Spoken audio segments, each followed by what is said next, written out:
8. Olha o que uma família na presença do Senhor. Olha as bênçãos que Deus tem reservado para todo aquele que se coloca única e exclusivamente o altar na sua casa.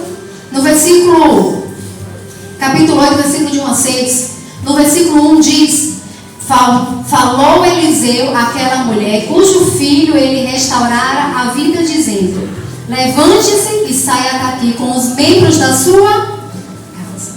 Olha a ordem: saia daqui com quem? Olha a importância da família para esta mulher. Aí continua dizendo: e fique peregrinando onde você puder peregrinar, porque o Senhor determinou que haverá uma fome neste país e vai durar quanto tempo? 7 anos. Observe, a criança cresceu, essa mulher continuou temente a Deus. Veio uma grande crise no país e a única família que foi alertada foi quem? A família dela. E Deus dá uma ordem: saia, mas leve o que é mais precioso, que é a família. Queridos, e ele não disse para onde ir. Não disse o caminho, falou onde você puder. Deixa eu lhe falar, nós estamos caminhando para a Canaã celestial, amém? Como Paulo diz, nós somos peregrinos em terra estranha. O Senhor não diz onde você vai construir, não diz onde você vai trabalhar, mas Ele diz que você precisa ser fiel 7 anos de espera. Entende? 7 anos. Ele falou: vá. Não pense que os tire do mundo, mas que os livre do mal. Nós temos a proteção de Deus e ela foi, sabe para onde ela foi, queridos? Para os filisteus. Inimigo do povo de Deus. Nós estamos no mundo que é inimigo do povo de Deus. Está vendo que não tem diferença da nossa família dela em alguns aspectos? Só que ela passou 7 anos lá e não se contaminou. Os 7 anos ela continuou fiel, o filho continuou fiel em obediência. E ela retorna após os 7 anos. Quem mandou ela ir embora? Foi o profeta, não foi? Da parte de Deus. Se Deus falar hoje: olha, larga tudo que você tem, pega a tua família e vá para os Estados Unidos. Você é obediente, vai. Passa o tempo que Deus determinou. Quando voltar, tu vai procurar quem? Eu que mandei tu ir, não foi? Fala assim: eu fui e agora eu estou de volta, não é assim? Lembra do capítulo 1, primeiro ato dela? Que quando ele perguntou se queria que intercedesse ao rei ou ao exército, ela falou que vivia bem no meio do povo dela. Aqui está a prova. Esta mulher, quando ela retorna, ela não vai procurar o profeta. Porque a gente procura a Deus para as impossibilidades humanas. Ela tinha um relacionamento com o rei, com o exército, ela disse isso. Então ela não procura a Deus. No sentido de que ela foi pelas vias normais que a gente deve fazer. Porque tem uma coisa diferente. Ó. Tentação é diferente de problema. Prova é diferente de problemas. O que é prova? Algo sobrenatural que eu não tenho forças humanas para resolver. Prova. Problema é aquilo que eu causo e que Deus me capacita para resolver. Não é verdade? Se eu estou devendo um cartão porque eu comprei mais do que eu podia pagar, é um problema? É. Mas não é uma provação. Entende? E ela conseguia separar. Quando ela levou o filho para o altar, era uma provação na mão de Deus. Mas quando ela retorna, é um problema que ela tinha, que ela não tinha onde morar. Ela não tinha mais empresa, ela não tinha mais nada.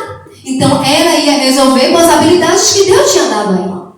Então não trate problema como provação.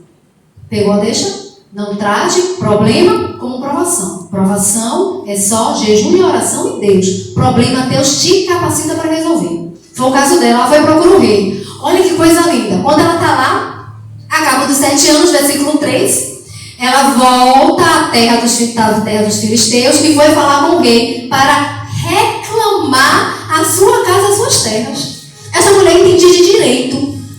Ela falou assim: eu tenho um relacionamento com o rei, eu vou lá procurar ele porque eu quero de volta, porque eu fui embora por uma circunstância do país.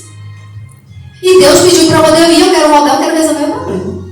E o mais lindo é que quando ela entra no tapete vermelho, o soldado não vai perguntar: rei, o senhor pode agendar aí para ela vir falar com você? Não. Ela tinha uma boa reputação de verdade, irmãos. Que ela chegou e falou assim: eu quero falar com o rei. Na mesma hora o soldado: venha, não precisa nem avisar, venha. Quando ela entra no tapete vermelho, quem está lá na frente? Geazi. aquele que foi usado para ser a informação do milagre e tentou tirar ela, está lá com o rei batendo papo. E o rei, me conta aí o que foi que o profeta fez. Me conta aí tudo de bom do profeta. Qual era a história que ele estava contando para o rei? A história dela. Ele olha e fala assim: rei, a história que eu estou contando é desta mulher que está entrando com o filho. Este era o filho que tinha morrido e foi ressuscitado. Irmãos, que coisa linda! Não existe coincidência com Deus. O nosso Deus é um Deus de providência. O nosso Deus está no controle da nossa vida e da nossa família. E agora o profeta fala: sai, Jazi, vem, me conta o teu testemunho pessoal. E aí ela começa a falar tudo que Deus fez. Muitas vezes a gente espera chegar ao palácio para falar de Jesus, mas ela começou falando para o marido dentro de casa, lembra? No primeiro ato. Nós precisamos, querido, para chegar ao palácio, precisamos viver dentro de casa. O primeiro ministério, o testemunho dela alcançou o palácio porque ela vivia dentro de casa. E quando foi para o campo de filisteus, ela continuou fiel a Deus. Só que quando retorna, o versículo diz que retorna apenas ela e o filho. Aí vem uma grande lição para a gente. A gente tem muitas igrejas pregando sobre restituição. Se você der 10 a Deus, Deus vai lhe dar 20. Mentira. Não é bíblico. E aqui está a prova. Porque ela foi embora com o filho e com o marido. Mas a gente viu no capítulo 1 que o marido dela estava velho. Ela mais diz que ele morreu entre os filisteus. Mas Deus, queridos, Ele deixa marcas da presença dEle na nossa vida. Todas as vezes que ela olhava para aquele menino, ela sabia que a presença de Deus estava com ela. Entende? Você pode não ter o caviar, mas a farinha está ali presente do Senhor. Você pode não ter o trabalho para prover o sustento, mas Deus envia anjos batendo na sua porta com um carro cheio de comida. Entende como é importante a nossa fidelidade? Não é pelo que Ele vai fazer, mas é porque nós somos diante do que Ele já fez por nós. E essa família nos dá esse exemplo muito lindo. E concluo com o versículo 6. Olha que lindo o versículo 6. O rei interrogou a mulher. E ela lhe contou tudo. Olha o testemunho pessoal. Então o rei colocou um oficial à disposição da mulher e deu a seguinte ordem: faça com que seja restituído 30% do que ela tinha. Está aí, irmãos, isso? Seja restituído apenas as escânhas. Está isso? Seja restituído tudo. Quanto era dela. E ainda acrescenta, inclusive, todas as rendas do campo, desde o dia que ela foi embora até... Queridos, ela não perdeu nada. Estava no investimento celestial. Entende? Quando a gente abandona as coisas deste mundo para o reino celestial e obediência a Deus, a gente não perde, a gente investe. E esta mulher investiu a família dela no reino celestial. E ela ganhou o marido. E agora ela ganhou tudo que aparentemente ela tinha perdido por obediência. E agora é restituído, irmãos. Amém? Vale a pena ser fiel a esse Deus. 7 anos se passou, a gente poderia ter esquecido dela. Não poderia? Eu não lembro o que eu estudei há 3, 4 anos atrás. Imagine 7 anos, eu não lembro o nome de todo mundo. Como é que o rei reconheceu aquela mulher? Porque aquela mulher conseguiu ser fiel sobre todas as coisas. O convite do nosso Deus nesta manhã é a sua fidelidade. Quer a sua família transformada? Permita que Deus te transforme. Quer ganhar o seu cônjuge para Jesus? Comece a reforma na tua vida.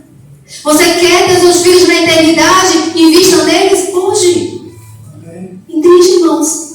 Muitas vezes a gente cobra de Deus algo que é a nossa responsabilidade.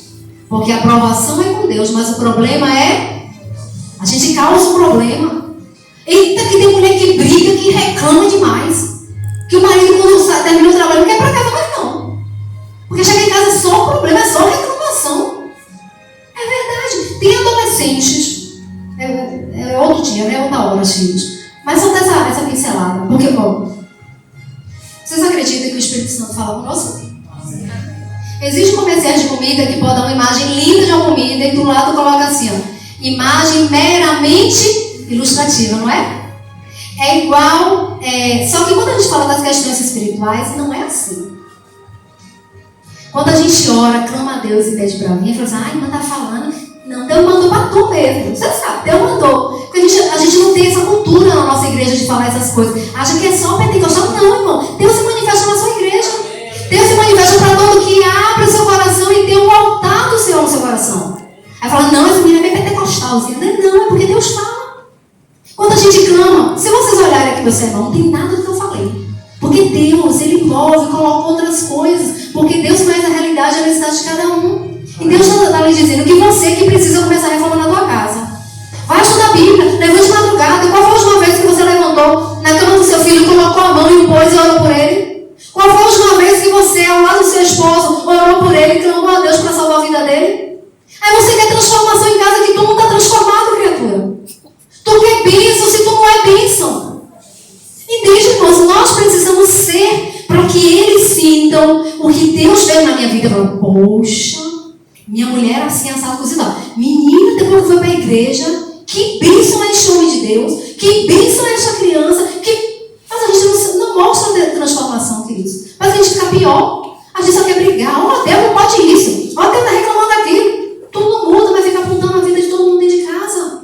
Quer ganhar sua família para Jesus? Deixa Jesus morar no teu coração. Amém. Quer ganhar teu filho para Jesus? Seja a mãe e o pai que Deus diz que você precisa ser para o teu filho. Não passe as suas frustrações para os teus filhos. Permita que Deus opere no seu coração para que possa operar na tua família. Amém. Neste momento o quarteto irá cantar um louvor. Que vocês meditem neste momento para que o Espírito Santo continue completando a boa obra que Ele já iniciou em nossas vidas. Amém.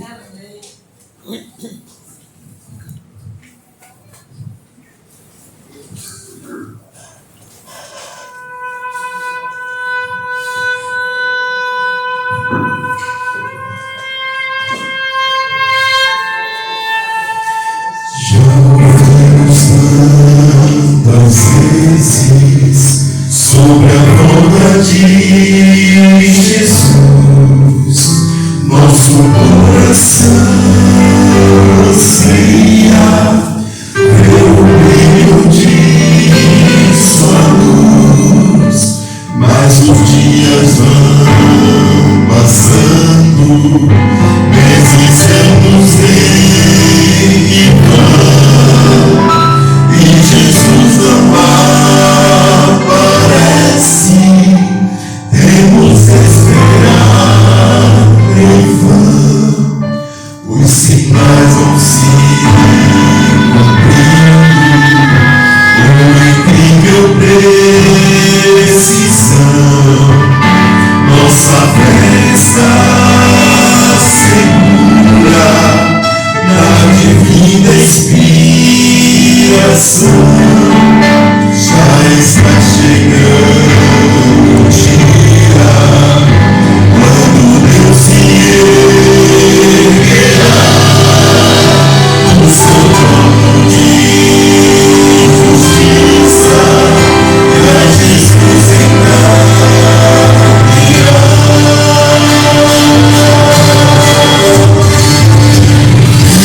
vai, chegou a hora. Filho, vai, sem mais demora, vai buscar os teus amados e transformar Deus com quem você morreu. Filho, vai agora passar, está provado, o mal não presta, chega de esperar. A saudade dói em nós. Já preparei a casa, já preparei a mesa. Fico em casa de volta, quem criei, quem perdi na cruz. Dessa vez,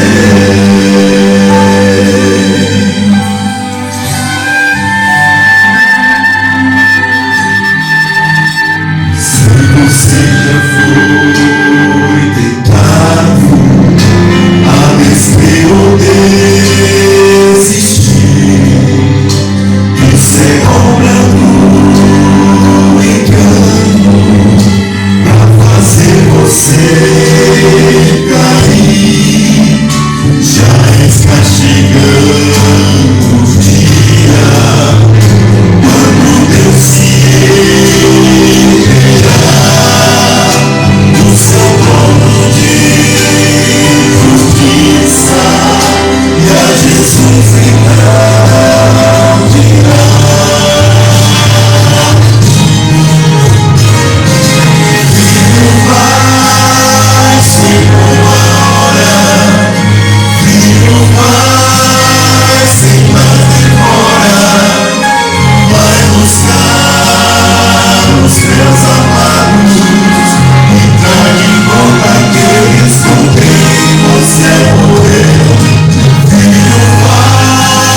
A Sunamita, ela não desistiu, mesmo o filho estando morto. Talvez você tenha um sonho no seu coração que você já desistiu. Talvez você já desistiu de ganhar seu esposo, sua esposa, sua mãe, o seu pai, o seu filho para Jesus. Sabe, mas essa mulher enfrentou todas as dificuldades, mas não desistiu. Deus está dizendo, não desista. Se existe alguém no seu coração que você deseja ganhar para Jesus na sua família, e você quer se colocar à disposição de Deus para ser instrumento dele, eu quero convidar você aqui à frente para a gente orar. Para que Deus reavive a você as forças que muitas vezes você acha que não tem mais. Sabe, você já desistiu, já não tem mais fé, não acredita. E Deus está dizendo que ainda há vida ali. Ele continua trabalhando mesmo no silêncio. E Deus quer te apresentar lá no céu este familiar que você tanto ama, que você tanto chorou, que você tanto se estressou muitas vezes, mas que você ama e quer ver na eternidade.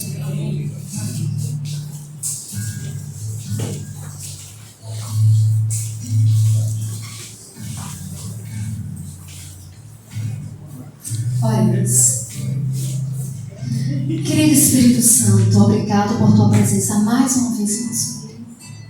Obrigado porque o Senhor deixou registrada essa história tão linda.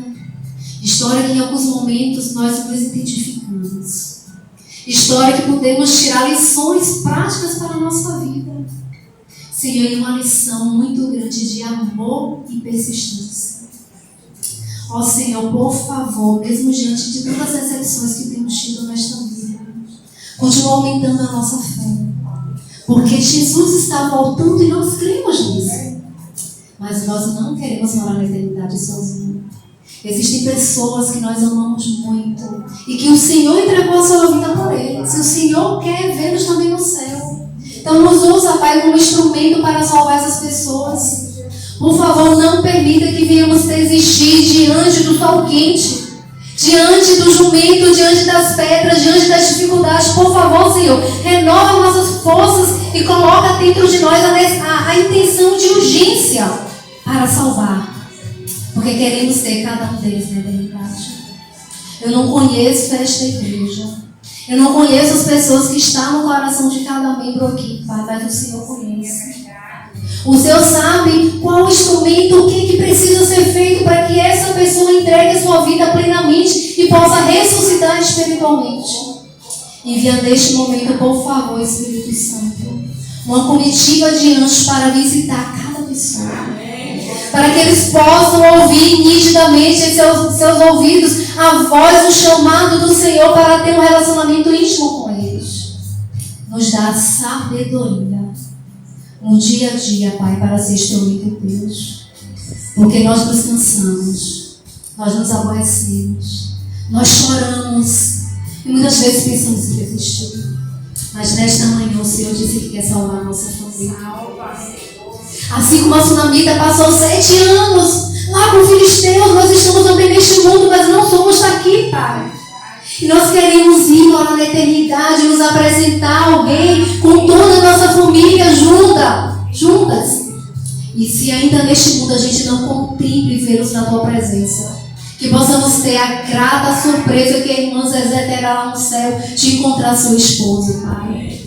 Colocamos a nossa vida inteiramente em tuas mãos. Nos transforma, Pai, para salvar, para manter a santidade na tua presença. Obrigado por esse sábado na tua presença. Continua conosco durante todo o dia. Nos traz à tarde para continuarmos a adoração e sentirmos a tua presença. Perdoa os nossos pecados, é o que nós suplicamos em nome de Jesus. Amém.